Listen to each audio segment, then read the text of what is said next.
Anggota DPRD Banjarmasin periode 2014-2019 akan berakhir masa jabatannya pada tanggal 9 September 2019. Sebagai bentuk pengabdian mereka selama 5 tahun dalam melaksanakan tugas, maka wakil rakyat ini akan mendapatkan tunjangan purna bakti, di mana masing-masing anggota dewan akan mendapatkan 5 atau 6 bulan sekali duit representasi atau dari gaji pokok. Keputusan DPRD Kota Banjarmasin nomor 20. Anggota DPRD Banjarmasin periode 2014-2019 akan berakhir masa jabatannya pada tanggal 9 September 2019.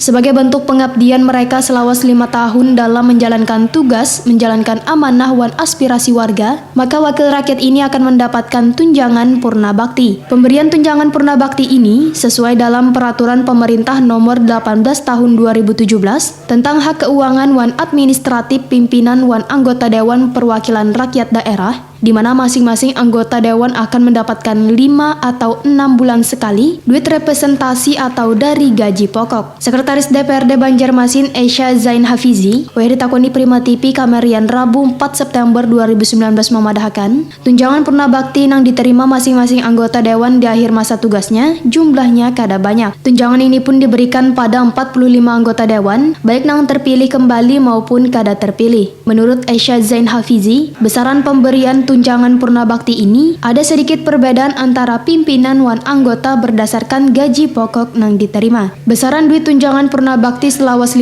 tahun hanyalah sebesar 9 juta rupiah seorangnya. Dana yang diberikan itu, ujar Esha Zain Hafizi, memang kecil namun kemampuan anggaran yang dimiliki sekretariat hanya mampu memberikan dana sebesar itu. Wan disesuaikan dengan aturan yang berlaku.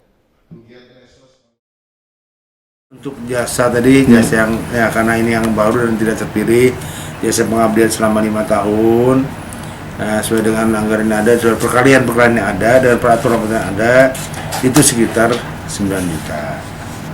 Selama 5 tahun juga. Selama kami kurang itu 9 juta lah. Nah itu jasa pengabdian mereka selama anggota DPR yang terpilih lagi ataupun yang tidak terpilih. Nah itu pokoknya habis 5 tahun dapat.